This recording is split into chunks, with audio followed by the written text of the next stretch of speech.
Des leaders émergent. Pourquoi j'ai choisi d'intituler ainsi cette revue mensuelle des deals annoncés sur la scène InsurTech européenne? Cela fait bien sûr écho à l'une des tendances marquantes du mois écoulé, avec 3 tours de financement annoncés par des startups présentes sur le marché depuis plusieurs années déjà, qui annoncent des levées de fonds particulièrement importantes, en comparaison avec ce que nous observons depuis plusieurs mois déjà, toutes startups confondues. D'ailleurs, si tu aimes la tech et l'assurance, abonne-toi à ce podcast pour ne rien rater de mes analyses et points de vue hebdomadaires sur la manière dont la technologie repense l'assurance. Et pour revenir au thème du jour, l'émergence de leaders dans plusieurs catégories de l'InsurTech, c'est une tendance que nous avions déjà soulignée à l'occasion de la publication de notre rapport annuel sur l'état de l'innovation dans l'assurance, fondé sur toutes les levées de fonds annoncées en Europe l'année dernière.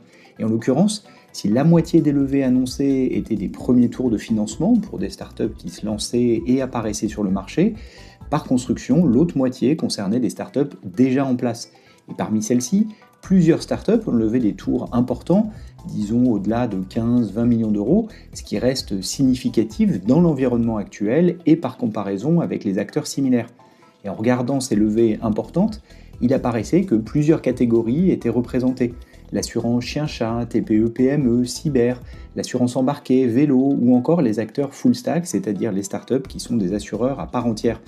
Vous l'aurez remarqué, toutes ces catégories sont bien connues sur la scène InsurTech, d'une part car on y observe l'émergence de startups régulièrement depuis plusieurs années, pour ne pas dire depuis les débuts de l'InsurTech, et d'autre part car bon nombre d'acteurs se sont lancés sur chacune d'entre elles partout en Europe. Et c'est aussi ça qui permet de parler de leaders dans leur catégorie, car seulement certains acteurs parviennent à attirer les investisseurs à eux de manière plus importante que les concurrents sur le même segment. Et au-delà des levées de fonds, une autre manière de mesurer ces leaders consiste à regarder les portefeuilles de clients qu'ils ont constitués. Ainsi, dans plusieurs pays européens, des acteurs dépassent largement les 500 000 contrats. Je pense à ManyPets en Angleterre, GetSafe en Allemagne ou Achille en France. Certains ont même dépassé la barre des 1 million, comme Alan en France ou Hellas Direct qui opère depuis la Grèce principalement sur l'assurance auto.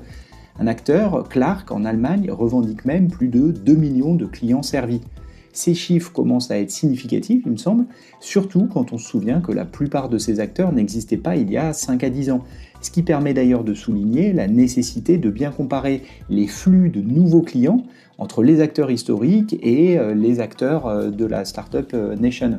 Car comparer les stocks donne une vision nécessairement biaisée quand les acteurs historiques disposent déjà de plusieurs millions de clients. Et ces chiffres de clients sont d'autant plus importants quand la startup est rentable. C'est ce qu'a annoncé d'ailleurs Achille, Clark ou Zego par exemple.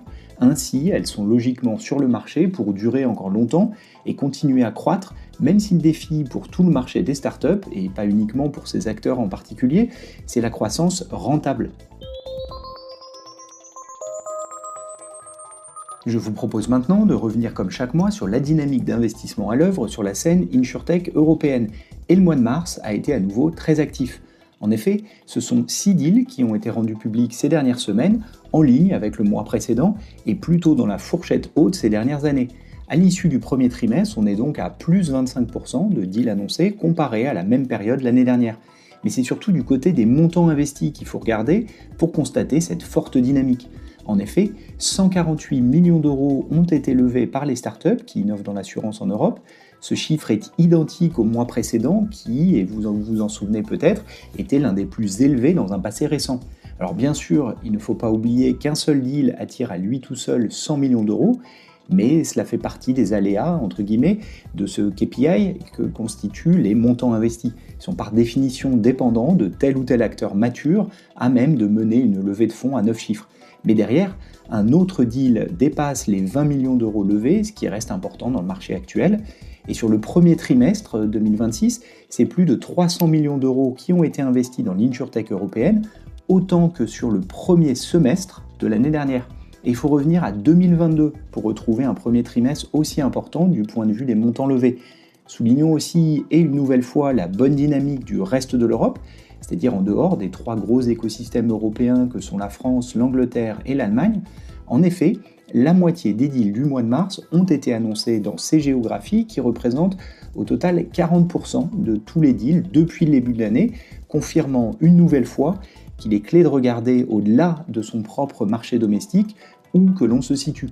Bref, 6 deals annoncés pour 148 millions d'euros investis, c'est ce qu'il faut retenir du côté des chiffres. Je vous propose maintenant de nous attarder sur le deal le plus important du mois pour en apprendre plus sur cette startup qui illustre la tendance de catégorie leader que j'évoquais plus haut. Sur la première marche du podium, c'est Alan qui annonce la plus grosse levée du mois. La startup française annonce une nouvelle levée de fonds d'un montant de 100 millions d'euros, menée notamment par l'un de ses investisseurs historiques, Index Ventures, qui remet au pot aux côtés d'autres investisseurs déjà présents autour de la table. Ce tour, qualifié d'opportuniste par la startup, intervient 18 mois après une précédente levée de 180 millions d'euros annoncée en septembre 2024. Depuis son lancement, la startup a donc levé plus de 750 millions d'euros. Elle est désormais valorisée à 5 milliards d'euros d'après les informations rendues publiques à l'occasion du dernier tour. Et pour rappel, Alan se positionne sur le segment de l'assurance santé et dispose d'un agrément d'assurance depuis son lancement.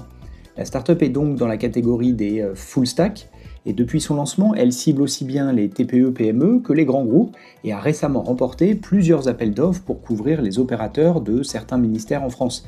Elle est aussi disponible en Espagne, en Belgique et depuis plus récemment au Canada. En plus de l'assurance santé standard, Alan se démarque depuis le début par son application mobile qui fait toujours référence puisqu'elle est notée 4.9 sur 5 étoiles sur iOS et sur tout un écosystème de services de santé complémentaires à l'assurance en elle-même, qui est d'ailleurs un sujet récurrent chez les acteurs traditionnels. Alan a même lancé de la gamification pour favoriser la prévention en encourageant la marche à pied au quotidien. Et du côté des chiffres, et alors qu'Alan célébrait récemment son 10e anniversaire, la startup revendique sa rentabilité sur le marché français pour un total de plus de 1 million de membres couverts sur tous ces marchés confondus. Au total et à fin 2025, elle génère plus de 785 millions d'euros de revenus récurrents annuels et à la date de la levée de fonds, elle employait plus de 1370 personnes d'après les chiffres disponibles sur LinkedIn, en hausse de 20% sur un an.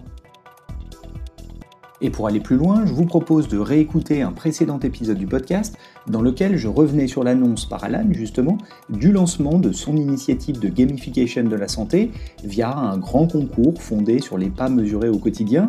Je m'interrogeais alors sur les raisons de cette démarche, entre coup de com' réussi et volonté réelle de craquer le sujet de la prévention, tant de fois évoqué dans l'assurance en restant un défi réel pour les acteurs historiques. À bientôt!